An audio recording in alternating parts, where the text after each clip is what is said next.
Hello friends, आज की इस क्लास में हम पढ़ेंगे साइंस के टॉप 25 क्वेश्चन जो कि आपकी आने वाली एग्जाम्स के लिए बहुत ही महत्वपूर्ण है फ्रेंड्स।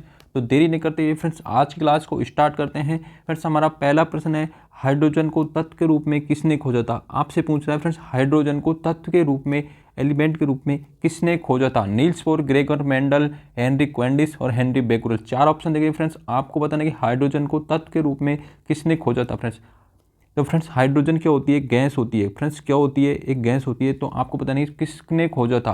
तो किसने खोजा था फ्रेंड्स, हेनरी क्वेंडिस ने। किसने खोजा था फ्रेंड्स, हेनरी क्वेंडिस ने। फ्रेंड्स हाइड्रोजन के 3 समस्थानिक होते हैं। यहाँ से क्वेश्चन पुटअप होता है फ्रेंड्स, काफ़ी एग्जाम में पूछा गया है कि हाइड्रोजन के कितने समस्थानिक यानी आइसोटॉप्स होते हैं। फ्रेंड्स हाइड्रोजन के 3 समस्थानिक होते हैं। कौन कौन से होते हैं फ्रेंड्स, पहला होता है प्रोटियम। कौन सा होता है फ्रेंड्स, प्रोटियम। दूसरा कौन सा होता है फ्रेंड्स, ड्यूटेरियम। कौन सा होता है फ्रेंड्स, ड्यूटीरियम। फ्रेंड्स कौन सा होता है, ड्यूटीरियम। तीसरा कौन सा होता है फ्रेंड्स, ट्राइटियम। ट्राइटियम। फ्रेंड्स ये हाइड्रोजन के 3 समस्थानिक होते हैं, प्रोटियम, ड्यूटीरियम और ट्राइटियम। फ्रेंड्स यहाँ पर यदि इनको कैसे रिप्रेजेंट करते हैं, इनकी बात की जाए तो इसको 1H1 से रिप्रेजेंट करते हैं, इसको किससे करते हैं 1H2 से रिप्रेजेंट करते हैं, इसको 1H3 से रिप्रेजेंट करते हैं। यानी कि प्रोटियम को 1H1 लिखते हैं, ड्यूटीरियम को 1H2 लिखते हैं और ट्राइटियम को 1H3 लिखते हैं फ्रेंड्स। यदि इनकी प्रोटॉन और न्यूट्रॉन की बात की जाए तो फ्रेंड्स इनमें ये भी पूछा गया है कि इसमें कितने प्रोटॉन होते हैं और कौन से में कितने न्यूट्रॉन होते हैं। ये भी काफ़ी इंपॉर्टेंट है फ्रेंड्स, ये भी एग्जाम में पूछे गए हैं। तो इसमें सब में एक एक प्रोटॉन होता है फ्रेंड्स। प्रोटियम, ड्यूटीरियम और ट्राइटियम 3 समस्थानिक होते हैं। हाइड्रोजन के 3 समस्थानिक होते हैं, प्रोटियम, ड्यूटीरियम, ट्राइटियम। प्रत्येक में एक एक प्रोटॉन होता है फ्रेंड्स। प्रोटॉन पे कौन सा चार्ज होता है, पॉजिटिव चार्ज होता है। और यदि इनकी फ्रेंड्स न्यूट्रॉन की बात की जाए तो प्रोटियम में 0 न्यूट्रॉन होता है, नहीं इसमें कोई भी न्यूट्रॉन नहीं होता। ड्यूटीरियम में कितना न्यूट्रॉन होता है, 1 होता है। ट्राइटियम में कितने न्यूट्रॉन होते हैं फ्रेंड्स, 2 न्यूट्रॉन होते हैं। और न्यूट्रॉन पर कौन सा आवेश होता है, न्यूट्रॉन पर कोई आवेश नहीं होता फ्रेंड्स। हमारा न्यूट्रॉन पर कोई 0 चार्ज होता है, नहीं कोई आवेश नहीं होता। हाइड्रोजन तत्व की खोज किसने की थी, हेनरी क्वेंडिस ने। हाइड्रोजन क्या होती है, गैस होती है। इसके 3 समस्थानिक होंगे, इसके 3 आइसोटॉप्स होते हैं, प्रोटियम, ड्यूटीरियम, ट्राइटियम। इसको प्रोटियम को 1H1 से लिखते हैं, एच को 1H2 से लिखते हैं, ट्राइटियम को 1H3 से लिखते हैं। प्रोटॉन सब में एक एक होता है फ्रेंड्स। और न्यूट्रॉन की बात की जाए 0, 1 और 2 और 3 होते हैं फ्रेंड्स। अगला प्रश्न है फ्रेंड्स, झूला झूलते समय यदि कोई व्यक्ति झूले पर खड़ा हो जाए तो उसके आवर्तकाल पर क्या इफेक्ट पड़ेगा फ्रेंड्स। आपको बताना है कि फ्रेंड्स ये लड़का झूला झूल रहा है, तो यदि ये खड़ा हो जाएगा ना झूले पे तो इसके आवर्तकाल जो इसका टाइम पीरियड होता है फ्रेंड्स, उस पर क्या इफेक्ट पड़ेगा। यानी कि उसका आवर्तकाल बढ़ जाएगा, उसका आवर्तकाल घट जाएगा, यानी कि कोई परिवर्तन नहीं होगा। और ऑप्शन है तीसरा, यानी कि कोई नहीं। यदि हम कह सकते हैं कि यानी कि रस्सा टूट जाएगा फ्रेंड्स, ऑप्शन 4 लगाते हैं कि रस्सा टूट जाएगा। फ्रेंड्स यहाँ से आपको बताना है कि यदि कोई लड़का झूला झूलता है, यदि वो खड़ा हो जाता है झूले पर, तो उसके टाइम पीरियड पर क्या इफेक्ट पड़ेगा। तो फ्रेंड्स इसको हम समझते हैं, हम साइंस की। तो फ्रेंड्स हमारा टाइम पीरियड का फॉर्मूला होता है टी बराबर क्या होता है, 2 पाई रूट अपॉन क्या होता है, एल अपॉन जी। क्या होता है फ्रेंड्स, टी बराबर टाइम पीरियड को रिप्रेजेंट करता है टी। टी बराबर क्या होता है, 2 पाई रूट एल अपॉन जी। एल क्या होती है, इसकी इफेक्टिव लेंथ होती है। जो लड़का बैठा हुआ है उसकी सेंटर पे, यानी कि सी जी क्या होता है हमारा फ्रेंड्स, सी जी कहाँ पर करता है, हमारी नाभि पे लाई करता है। कहाँ पर करता है फ्रेंड्स, हमारी नाभि पे लाई करता है। और ऊपर कहाँ पे बंधा हुआ है, यहाँ पे। तो इस डिस्टेंस को हम क्या बोलेंगे, इसको हम क्या लेंगे, एल लेंगे। किसको रिप्रेजेंट करता है, ये फ्रेंड्स लेंथ को रिप्रेजेंट करता है। और ये जी आपको पता है ग्रेविटेशनल कांस्टेंट होता है, यानी गुरुत्वीय त्वरण होता है। इसकी वैल्यू कितनी होती है, 9.8 मीटर पर सेकंड स्क्वायर होती है। कितनी होती है फ्रेंड्स, 9। हम अप्रॉक्स कितने ले लेते हैं, 10 ले लेते हैं। कितने ले लेते हैं फ्रेंड्स, 10। अब हमारे यहाँ से क्या रिलेशन निकल के आता है फ्रेंड्स, हमारे देखो फ्रेंड्स यहाँ पर 2 भी कांस्टेंट है, पाई कांस्टेंट है, जी कांस्टेंट है। ये तीनों वैल्यू कांस्टेंट हो गई, चाहे लड़का खड़ा रहे या झूले पे बैठा रहे, इससे हमें कोई इफेक्ट नहीं पड़ने वाला। ये तीनों तो दोनों कंडीशन में सेम रहेगी। अब हम देखते हैं टी प्रोपोर्शनल टू किसके हो गया, रूट एल के। किसके हो गया फ्रेंड्स, रूट एल के। यानी कि ये दोनों आप समय प्रोपोर्शनल है। यदि टाइम पीरियड बढ़ेगा तो एल भी बढ़ेगी, एल घटेगी तो टाइम पीरियड घटेगा। तो फ्रेंड्स अब देखते हैं यदि ये लड़का यहाँ पर खड़ा हो जाता है, अब देखते हैं फ्रेंड्स यदि ये लड़का यहाँ पर खड़ा हो जाता है तो इसकी हाइट करीबन यहाँ पर पहुँच जाएगी। तो फ्रेंड्स इसका सी जी है ना, इसका जो नाभि है तो यहाँ पर रिप्लेस हो जाएगा। अब यदि इसकी हम डिस्टेंस देखते हैं जहाँ से बंधा हुआ है यहाँ से, तो इसकी फ्रेंड डिस्टेंस तो कम हो जाएगी, यानी कि यहाँ तो एल इतनी बड़ी थी तो यहाँ कम हो जाएगी। तो इसकी एल है जो एल डैश हो, यानी कि लेंथ उसकी कम हो जाएगी। क्या हो जाएगी फ्रेंड्स, कम हो जाएगी। यानी कि लेंथ कम होगी तो फ्रेंड्स टाइम पीरियड भी कम होगा। क्या होगा फ्रेंड्स, रूट एल, तो ये भी कम होगा। तो उसका क्या इफेक्ट पड़ेगा, उसका आवर्तकाल घट जाएगा friends. Very very important question. Railway तो फ्रेंड्स यहाँ से इसको क्वेश्चन को पूछता है, हर बार पूछा, चाहे वो इस रिलेशन से पूछे, चाहे ये फॉर्मूला देके पूछे, चाहे ये थ्योरी वाला क्वेश्चन पूछे, रेलवे इस यहाँ से क्वेश्चन। यदि फ्रेंड्स आपको हमारा पढ़ाने का तरीका, हमारा क्वालिटी या कंटेंट पसंद आ रहा है तो वीडियो को जरूर लाइक कर दीजिए फ्रेंड्स। ये फ्रेंड्स आप इस क्लास को पूरा देखें, एक से एक हमने सेलेक्टेड और इम्पोर्टेंट क्वेश्चन लिए जो कि आपकी एग्जाम्स के लिए फ्रेंड्स बहुत ही इंपॉर्टेंट रखता है। प्रत्येक क्वेश्चन यहाँ पर हमने फ्रेंड्स पूरे फैक्ट के साथ में, पूरी डिटेल के साथ में फ्रेंड्स आपको समझाया, एक बेसिक से पूरा, चाहे आप बोल दो कि चाहे एनसीईआरटी लेवल पढ़ा लो या कुछ भी बोल सकते हो आप, पर आप हमारे यहाँ पे सेकंड क्वेश्चन समाप्त होता है, यानी कि झूला झूलते समय कोई लड़का खड़ा हो जाता है तो उसका टाइम पीरियड फ्रेंड्स क्या हो जाएगा, कम हो जाएगा, क्योंकि हमारे यहाँ पर लेंथ कम हो रही है। वो किसके टाइम पीरियड किसके प्रोपोर्शनल, लेंथ के प्रोपोर्शनल, तो लेंथ कम हो रही है तो हमारा टाइम पीरियड भी कम होगा। बिल्कुल फ्रेंड्स, यहाँ से अगला प्रश्न पे बढ़ते हैं। परमाणु बम किस अभिक्रिया पर आधारित है? आपको बताना है फ्रेंड्स, एटम बम होता है। फ्रेंड्स क्या होता है? एटम। परमाणु को इंग्लिश में बोलते हैं एटम बोलते हैं। कि सर आपसे पूछा गया है फ्रेंड्स, परमाणु बम किस अभिक्रिया पर आधारित हो? नाभिकीय संलयन, संचरण, संवहन और नाभिकीय विखंडन। फ्रेंड्स आपको बताना है कि परमाणु बम किस सिद्धांत पर आधारित होता है? तो परमाणु बम किस सिद्धांत पर होता है? नाभिकीय विखंडन के सिद्धांत पर। किस सिद्धांत पर होता है फ्रेंड्स? नाभिकीय विखंडन के सिद्धांत पर कार्य करता है। यदि आपसे पूछे हाइड्रोजन बम कौन सा फ्रेंड्स, हाइड्रोजन बम की पूछे फ्रेंड, तो कोष किस पे डिपेंड करता है? वो नाभिकीय संलयन पे, जबकि यहाँ पर कौन कर रहा है? परमाणु बम किस पे करता है? नाभिकीय विखंडन के सिद्धांत पर काम करता है, जबकि हाइड्रोजन बम किसके सिद्धांत पर काम करता है? नाभिकीय संलयन। फ्रेंड्स यहाँ पर नाभिकीय संलयन खतरनाक होता है फ्रेंड्स, दोनों में यदि विखंडन और इसमें बात की जाए, आपको पता लग रहा होगा कि यहाँ पर विखंडन है तो ये भयंकर होगा, नहीं फ्रेंड्स, नाभिकीय संलयन ज़्यादा खतरनाक होता है। तो इसमें तो क्या कि एक बड़ा नाभिक होता है, टूटते छोटे छोटे नाभिकों में बढ़ जाता है, लेकिन नाभिकीय संलयन में छोटे छोटे नाभिक मिलकर एक बड़ा नाभिक का निर्माण करते हैं, तो ये बहुत ज़्यादा खतरनाक होता है। नाभिकीय संलयन अभिक्रिया खतरनाक होती है। अगला प्रश्न है, वायुमंडल की आर्द्रता किससे मापी जाती है? फ्रेंड्स आपको बताना है कि वायुमंडल की आर्द्रता किससे नापी जाती है फ्रेंड्स?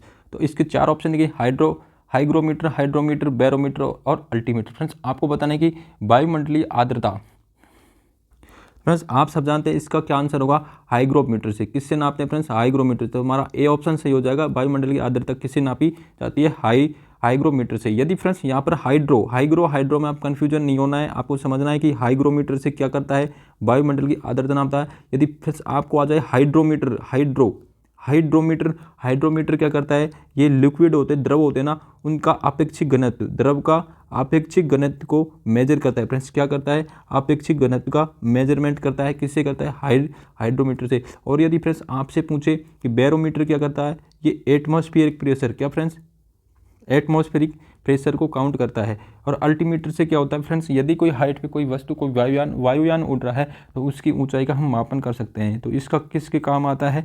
ऊंचाई के मापन में। फ्रेंड्स किस में काम आता है? अल्टीमीटर का ऊंचाई के मापन। फ्रेंड्स हमारे यहाँ से क्वेश्चन कर लें, वायुमंडल की आर्द्रता किससे नापी जाती है? हाइग्रोमीटर से। और यहाँ पर हाइड्रोमीटर क्या काम आता है? द्रव का आपेक्षिक घनत्व।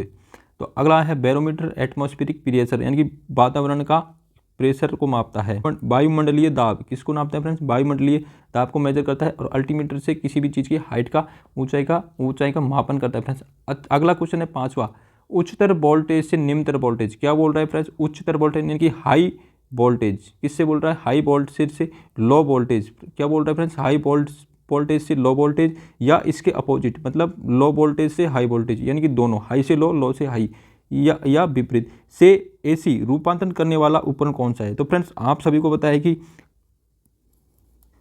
एसी पे कौन कार्य करता है? ट्रांसफार्मर होता है फ्रेंड्स। क्या होता है फ्रेंड्स?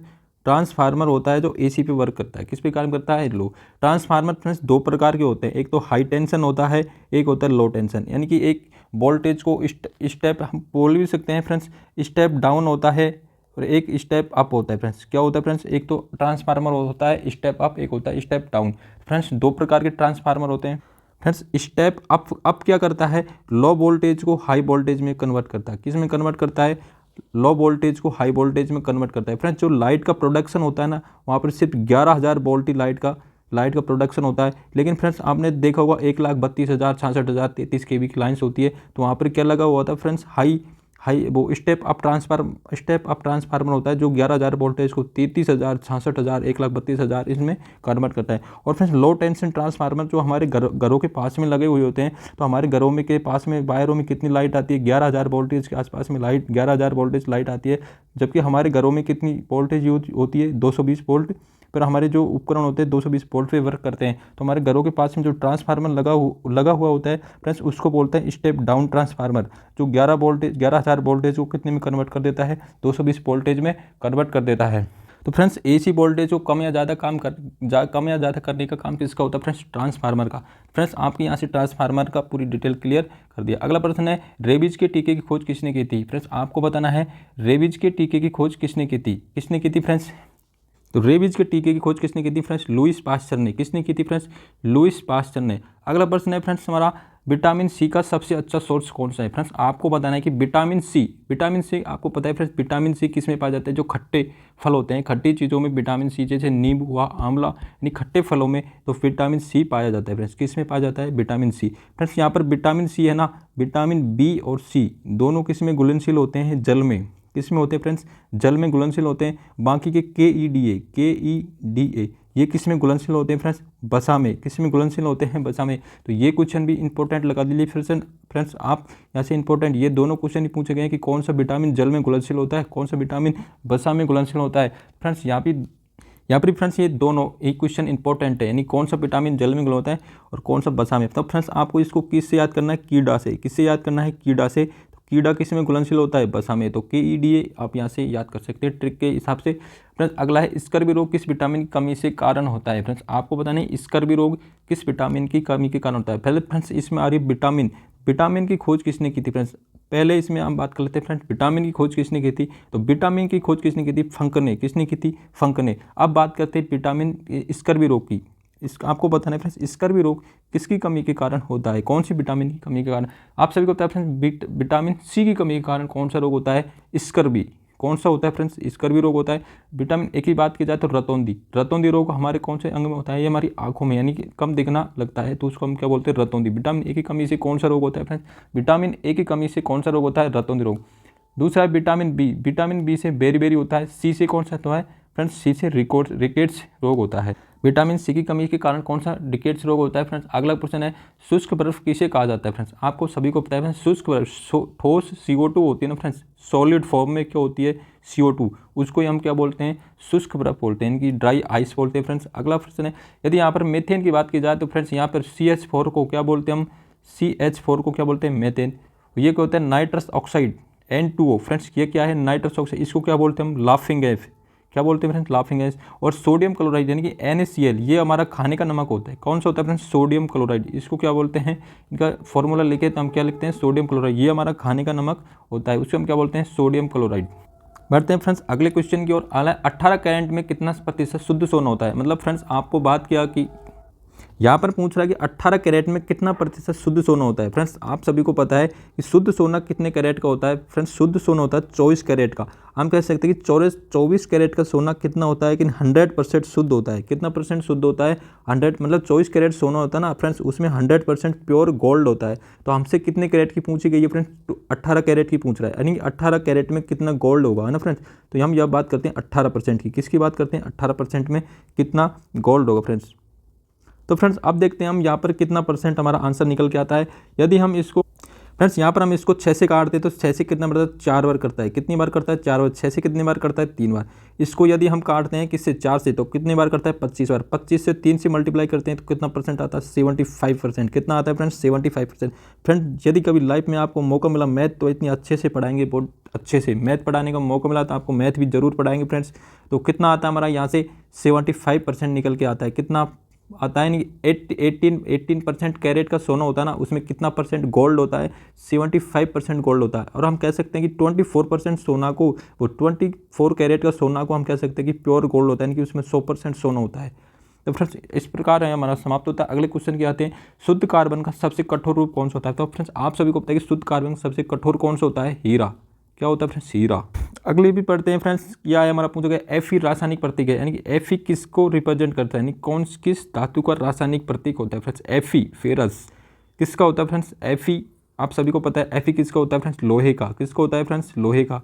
तो हमारा यहाँ से B option is the correct answer of this question. आप फ्रेंड्स टीन को क्या बोलते हैं, Sn। टीन को क्या बोलते हैं, Sn। तांबे को क्या बोलते हैं, कॉपर। एल्यूमिनियम को क्या बोलते हैं फ्रेंड्स, Al। क्या बोलते हैं, Al। आपको यहाँ से भी इनको भी, यदि हम फ्रेंड्स 2-3 ऐसे होते हैं कि जो नाम से विपरीत होते हैं। एक तो होता है सोडियम का। किसका होता है फ्रेंड्स, सोडियम का। सोडियम को हम किससे रिप्रेजेंट करते हैं, Na से। एक फ्रेंड्स होता है पोटेशियम का। ये भी फ्रेंड्स काफ़ी टाइम एग्जाम में पूछे जाते हैं। तो पोटेशियम किसे रिप्रेजेंट करते हैं, ए। हमारा पारा होता है, मरकरी होता है, उससे किसे रिप्रेजेंट करते हैं, Hg से। किसे रिप्रेजेंट करते हैं फ्रेंड्स, H। फ्रेंड्स बढ़ते हैं अब अगले क्वेश्चन की ओर। मानव शरीर में आहार यानी भोजन मुख्यतः कौन से अंग में पाचन होता है। मतलब फ्रेंड्स आपको बताना कि हमारा जो भोजन है ना जो सबसे ज़्यादा कहाँ पर आपसे पूछा गया फ्रेंड्स, हमारा जो भोजन का पाचन है ना मेनली मतलब पूरी तरीके से कहाँ पर पाचन होता है, जो मेन इसकी प्रोसेस होती है ना पाचन की, कौन से अंग में होती है, उदर में, छोटे आंत में, बड़ी आंत में या यकृत में फ्रेंड्स। तो आपको बताएं 4 ऑप्शन देखिए वो फ्रेंड्स वैसे तो पाचन की क्रिया हमारे कहाँ से स्टार्ट होने पाचन हमारा कहाँ से स्टार्ट होने लग जाता है, मुंह से। ये भी एग्जाम में काफ़ी बार क्वेश्चन पूछा गया कि हमारे पाचन की क्रिया कहाँ से स्टार्ट होती है, मुंह से। और किसका पाचन होता है फ्रेंड्स, कार्बोहाइड्रेट का। किसका होता है फ्रेंड्स, कार्बोहाइड्रेट का पाचन होता है मुंह में। किस में होता है, मुंह में। किसका पाचन होता है, कार्बोहाइड्रेट। लेकिन यहाँ से तो स्टार्ट होता है, लेकिन पूछा है मेनली कहाँ पर पाचन होता है, जो मुख्यतः पाचन कहाँ पर होता है फ्रेंड्स। तो सबसे ज़्यादा पाचन कहाँ होता है, हमने छोटी आंत में पूर्ण पाचन होता है। यहाँ पर क्या होता है फ्रेंड्स, पूर्ण पाचन हो जाता है। और पाचन के बाद में फ्रेंड्स अवशोषण भी होता है। क्या होता है फ्रेंड्स, पाचन तथा अवशोषण दोनों ही क्रिया किस में होती है, छोटी आंत में। पाचन भी होता है और अवशोषण भी होता है फ्रेंड्स छोटी आंत में VILLI ये एक स्ट्रक्चर होती है, बीली नाम की एक स्ट्रक्चर होती है, एक संरचना, अंगुलीनुमा संरचना होती है फ्रेंड्स, जो क्या करती है, पचे हुए भोजन का अवशोषण करती है। क्या करती है फ्रेंड्स, पचे हुए भोजन का अवशोषण करती है। अब बढ़ते हैं फ्रेंड्स अगले क्वेश्चन की ओर। वह अंग जो मानव शरीर में पित्त का उत्पन्न करता है, यानी कौन करता है मानव शरीर में। फ्रेंड्स आपको बताने की पित्त किसका उत्पादन कौन करता है, पित्त का उत्पादन कौन करता है फ्रेंड्स, आपको यहाँ आंसर बता। तो फ्रेंड्स आपको पता है लीवर क्या होता है, लीवर से क्या निकलता है, पित्त। क्या निकलता है फ्रेंड्स, पित्त। क्या निकलता है फ्रेंड्स, पित्त निकलता है, जो किस में स्टोर होता है फ्रेंड्स, ये होता है पित्ताशय में। किस में होता है फ्रेंड्स, पित्ताशय में। क्या होता है फ्रेंड्स, लीवर से क्या निकलता है, पित्त, और किस में स्टोर होता है, पित्ताशय में। फ्रेंड्स यहाँ से पित्त का उत्पादन कौन करता है, यकृत। कौन करता है फ्रेंड्स, यकृत पित्त का उत्पादन करता है। और किस में स्टोर रहता है फ्रेंड्स, पित्ताशय में। तो फ्रेंड्स पित्त का काम क्या होता है, ये भोजन के माध्यम को क्या करता है, भोजन के माध्यम को क्षारीय बनाता है। फ्रेंड्स क्या करता है, पित्त का काम क्या होता है, भोजन के माध्यम को क्षारीय बनाता है। अगला प्रश्न है, किस पोषक तत्व का सर्वप्रथम मुंह में पाचन होता है। फ्रेंड्स अभी हमने बताया किसका पाचन होता है, कार्बोहाइड्रेट का। फ्रेंड्स आपको बताना है क्या है, मुंह में सर्वप्रथम किसका पाचन होता है, कार्बोहाइड्रेट का। फ्रेंड्स हमारे मुंह में यानी कि हमारी ओरल कैविटी होती है फ्रेंड्स, उसमें कितनी 3 जोड़ी लार ग्रंथि होती है। कितनी जोड़ी ग्रंथि होती है फ्रेंड्स, 3 जोड़ी लार ग्रंथि होती है। और हमारे प्रत्येक दिन कितना 1.5 लीटर लार का निर्माण होता है फ्रेंड्स। कितने होता है, 1.5 लीटर लार का निर्माण होता है। हमारे 3 ग्रंथियाँ कौन कौन सी होती है फ्रेंड्स, सबसे बड़ी होती है पैराटिड ग्रंथि। सबसे बड़ी लार ग्रंथि कौन सी होती है फ्रेंड्स, पैराटिड ग्रंथि होती है। फिर दूसरी फ्रेंड्स कौन सी ग्रंथि होती है, सब लिगुअल ग्रंथि होती है फ्रेंड्स। कौन सी होती है, सब लिगुअल। फिर तीसरी ग्रंथि होती है सब मैंडिबुलर। कौन सी होती है, सब मैंडिबुलर ग्रंथि होती है। सबसे बड़ी ग्रंथि की यदि बात की जाए तो कौन सी ग्रंथि होती है फ्रेंड्स, पैराटिड ग्रंथि होती है। और यही फ्रेंड्स यदि पैराटिड ग्रंथि की बात की जाए तो यही ग्रंथि सांप में किसका काम करती है फ्रेंड्स, जहर का काम करती है फ्रेंड्स। किसका काम करती है, जहर का। यहाँ पर पैराटिड ग्रंथि ही सांप में किसका काम करती है फ्रेंड्स, जहर का। हमारी ओरल कैविटी होती है फ्रेंड्स, उसमें 3 जोड़ी लार ग्रंथि होती है। हमारी उदर गुहा में 3 जोड़ी लार ग्रंथि होती है, पैराटिड, सबलिगुअल और सब मैंडिबुलर। तीन ग्रंथि यानी कि 6 ग्रंथियाँ थी, 2-2 के पेयर के रूप में होती है फ्रेंड्स। लार से हमारे 3-4 एंजाइम्स निकलते। कितने एंजाइम्स निकलते, लाइसोजाइम। फ्रेंड्स हमारी लार से कौन सा निकलता है, लाइसोजाइम एंजाइम निकलता है, जो किसका काम करता है, ये जीवाणुओं को मारता है। क्या करता है, बैक्टीरिया को किल करता है फ्रेंड्स। और हमारे टाइलिन और डाइस्टेज होते हैं फ्रेंड्स, टाइलिन और डाइस्टेज एंजाइम होते हैं, ये किसका, चोकर का पाचन करते हैं। हमारी कार्बोहाइड्रेट होती है, जो आटे का मंड होता है ना फ्रेंड्स, उसका पाचन करते हैं। और यदि म्यूकस की बात, एक इसमें लार में क्या पाया जाता है, म्यूकस पाया जाता है फ्रेंड्स। क्या पाया जाता है, म्यूकस, जो भोजन को चिपचिपा बनाता है, जिससे हम आसानी से निगलने में आसानी रहती है फ्रेंड्स। अब बढ़ते हैं फ्रेंड्स अगला क्वेश्चन की ओर। मौसमी घटनाएं किस मंडल में होती हैं। फ्रेंड्स आपसे पूछा गया कि मौसम से संबंधित घटनाएं कौन से मंडल में होती है, चौमंडल, सप्तामंडल, आयनमंडल, ओजोन मंडल। फ्रेंड्स आपको बताने, तो फ्रेंड्स सबसे पता है आपको सबसे नीचे कौन सा मंडल है, ट्रोपोस्फीयर। कौन सा है, ट्रोपोस्फीयर यानी कि क्षोभ मंडल। तो गरजना, बरसना, बिजली का कड़कना, ये कौन सी, आंधी, वायु, तूफान, ये कौन सी मंडल में होता है फ्रेंड्स, ये होता है ट्रोपोस्फीयर में। कौन सी में होता है फ्रेंड्स, ट्रोपोस्फीयर में। कौन सा होता है, क्षोभ मंडल में सब कौन सी घटनाएं होती हैं, बादलों का गरजना, बरसना, तो ये कौन सी इसमें होती है फ्रेंड्स, कौन सी में, क्षोभ मंडल में। यदि फ्रेंड्स समताप मंडल में बात की जाए तो इसमें कौन से एरोप्लेन वगैरह उड़ते हैं, कौन से उड़ते हैं फ्रेंड्स, एरोप्लेन, फ्लाइट्स वगैरह। यानी तापमान भी समान रहता है और इसमें मौसमी घटनाएं यानी कि मौसम जैसी संबंधित घटनाएं नहीं होती हैं। और फ्रेंड्स इसी समताप मंडल में क्या पाया जाता है, हमारा मेनली O3 मतलब बोले तो ओजोन क्या करता है, सूर्य से आने वाली अल्ट्रावायलेट रेज, क्या अल्ट्रावायलेट रेज को क्या करता है, हमारी पृथ्वी तक आने नहीं दे देता है, बीच में ही अवशोषण इनको प्रोटेक्शन की तरह कार्य करता है, हमारी अल्ट्रावायलेट रेज से प्रोटेक्ट करता है फ्रेंड्स।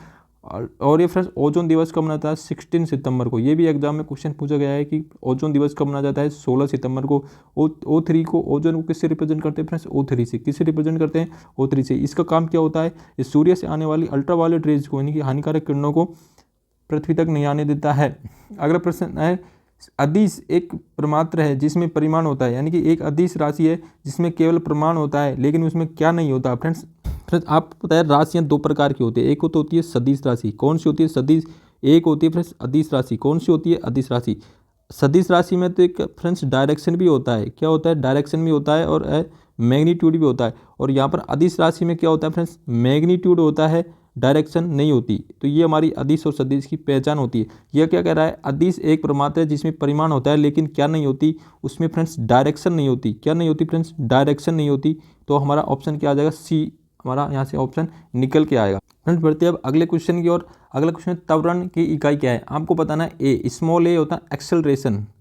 एक्सेलरेशन की क्या इकाई होती है फ्रेंड्स? त्वरण क्या होता है? वेग में परिवर्तन की दर को हम क्या बोलते हैं? त्वरण। त्वरण का फॉर्मूला क्या? त्वरण क्या होता है? वेग में परिवर्तन की दर। वेग क्या होता है फ्रेंड्स? विस्थापन बटे समय। वेग क्या होता है फ्रेंड्स? विस्थापन बटे समय। वेग क्या होता है फ्रेंड्स? विस्थापन बटे। फ्रेंड्स आप तो सीधा सीधा यहीं से देख लो डायरेक्ट। ए बराबर क्या होता है? dv अपॉन dt, यानी हम किसको किससे रिप्रेजेंट करते हैं? dv upon dt। मतलब फ्रेंड्स आप यहाँ से त्वरण क्या होता है? वेग में परिवर्तन की दर को ही हम क्या बोलते हैं? त्वरण। त्वरण का फॉर्मूला क्या होता है? मीटर पर सेकंड स्क्वायर से रिप्रेजेंट करते हैं, चाहे वो ए हो चाहे जी हो। तो इसमें दोनों की वैल्यू कितनी आती है? 9.8 आती है। कितनी आती है? चाहे तो ऐसा नॉर्मल त्वरण हो या गुरुत्वीय या ग्रेविटेशनल एक्सेलरेशन हो चाहे अपना नॉर्मल एक्सेलरेशन हो, दोनों की वैल्यू कितनी आती है? 9.8 आती है। तो हमारा फ्रेंड्स इसका मात्रक क्या आ जाएगा? मीटर पर सेकंड स्क्वायर। कितना आएगा फ्रेंड्स? मीटर पर सेकंड स्क्वायर। तो हमारा चौथा ऑप्शन सही हो जाएगा फ्रेंड्स। कौन सा हो जाएगा? चौथा ऑप्शन सही। अगला प्रश्न है, ज्योति तीव्रता का मात्रक क्या होता है फ्रेंड्स? आपको बताना है ज्योति तीव्रता का मात्रक क्या ज्योति तीव्रता का मात्रक क्या होता है फ्रेंड्स? कैंडेला। क्या होता है फ्रेंड्स? कैंडेला। न्यूटन किसका मात्रक होता है फ्रेंड्स? न्यूटन बल का होता है। एफ हमारी न्यूटन की गति का सेकंड नियम से बल की का फॉर्मूला प्राप्त होता है फ्रेंड्स। क्या होता है? बल का फॉर्मूला प्राप्त होता है। एफ बराबर क्या होता है? M A. ये तो फिर क्या होता है? कोई सी वस्तु को द्रव्यमान यानी कि मास होता है, ये उसका एक्सेलरेशन यानी कि त्वरण होता है। ये उसका मास और त्वरण के गुणा को ही हम क्या बोलते हैं? फोर्स। यदि हम इसको डिटेल में बात करें तो फ्रेंड्स द्रव्यमान का मात्रक क्या होता है? केजी। इसको किससे रिप्रेजेंट करते हैं? केजी से केजी से। और अभी हमने देखा या एक का मात्रक क्या होता है? मीटर पर सेकंड स्क्वायर। तो केजी इंटू मीटर पर सेकंड स्क्वायर को हम क्या बोलते हैं? न्यूटन। क्या बोलते हैं फ्रेंड्स? न्यूटन। अब ध्यान रखना है एग्जाम में वो न्यूटन की जगह ये भी दे सकता है फ्रेंड्स। क्या दे सकता है? केजी इंटू मीटर पर सेकंड स्क्वायर, और इसको ही हम क्या बोलते हैं? न्यूटन। अब देखते हैं फ्रेंड्स आगे पास्कल। पास्कल किसका मात्रक होता है? दाब का। दाब क्या होता है? बल बटा क्षेत्रफल। क्या होता है फ्रेंड्स? पी अब फ्रेंड्स क्या होता है? दाब क्या होता है? बल। बल बटा क्षेत्रफल। क्या होता है फ्रेंड्स? बल बटा क्षेत्रफल। क्या होता है? बल को हम बल का मात्रक क्या होता है? फोर्स। अभी हमने न्यूटन बताया। बल्कि बल का मात्रक क्या होता है? एफ अपॉन ए। बल को किससे रिप्रेजेंट करते हैं? एफ से। क्षेत्रफल को किससे रिप्रेजेंट? ए से। एफ का मात्रक क्या होता है? न्यूटन। एरिया का मात्रक क्या होता है? Metre square. क्या होता है फ्रेंड्स? Metre square. तो यहाँ से हमारा क्या निकल के आया? न्यूटन अपॉन मीटर स्क्वायर को हम क्या बोलते हैं फ्रेंड्स? पास्कल। वो फ्रेंड्स आपको ये भी दे सकता है न्यूटन अपॉन मीटर स्क्वायर, तो हम इसको क्या बोलते हैं? पास्कल। ओम आप सभी को पता है। ओम। ओम को ऐसे रिप्रेजेंट करते हैं। ओम किसका मात्रक होता है? रेजिस्टेंस का। किसका मात्रक होता है? प्रतिरोध का। किसका मात्रक होता है फ्रेंड्स? प्रतिरोध का।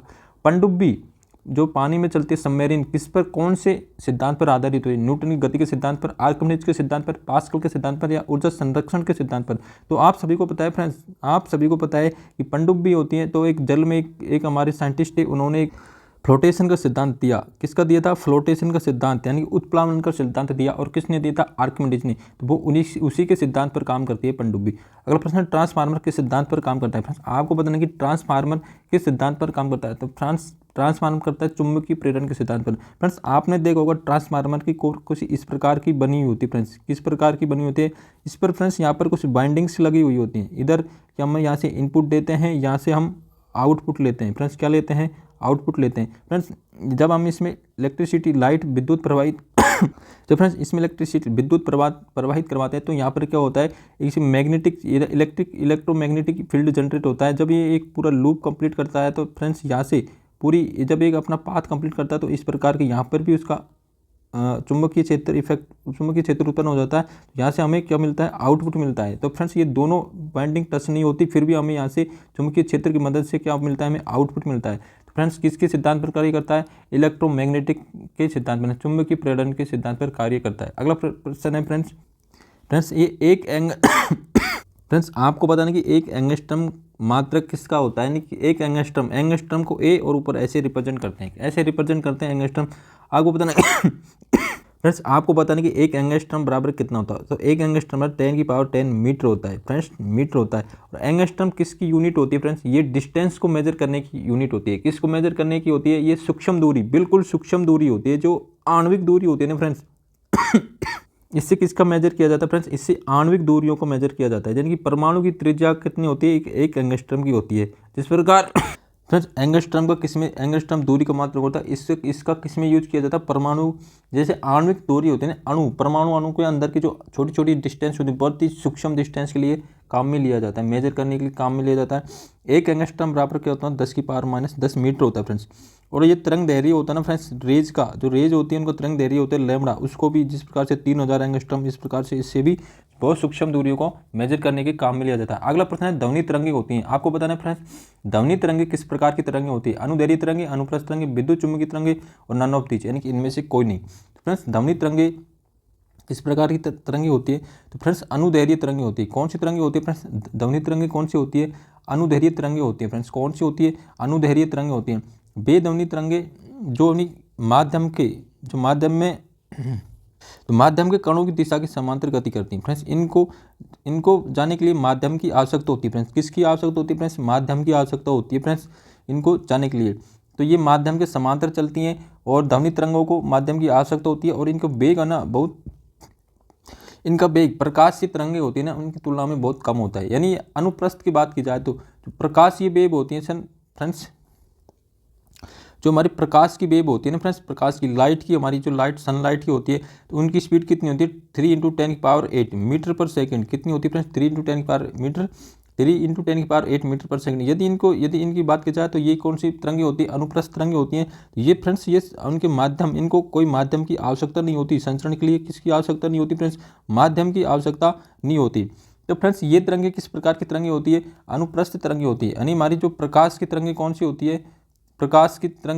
है? अनुप्रस्थ तरंगें होती है। जबकि ये ध्वनि तरंगें किस प्रकार की तरंगें होती हैं? अनुदैर्घ्य तरंगें होती है। ध्वनि तरंगों को संचरण के लिए माध्यम की आवश्यकता होती है फ्रेंड्स। किसकी आवश्यकता होती है फ्रेंड्स? माध्यम की आवश्यकता होती है। जबकि अनुप्रस्थ तरंगें कौन सी होती हैं? जो प्रकाश तरंगें होती है ना फ्रेंड्स, प्रकाश तरंगें, उनको अनुप्रस्थ तरंगें होती है, उनको संचरण के लिए माध्यम की आवश्यकता नहीं होती। इनकी स्पीड भी बहुत ज़्यादा होती है। कितनी होती है? 3 × 10⁸ मीटर पर सेकंड होती है। अगला प्रश्न है सिक्कों के अध्ययन को क्या कहा जाता है फ्रेंड्स? आपको पता नहीं सिक्कों का अध्ययन को हम क्या कहते हैं? फाइकोलॉजी, माइकोलॉजी, न्यूरोलॉजी और न्यूमिस्मेटिक्स। तो फ्रेंड्स आपको पता नहीं सिक्कों के अध्ययन को क्या कहते हैं?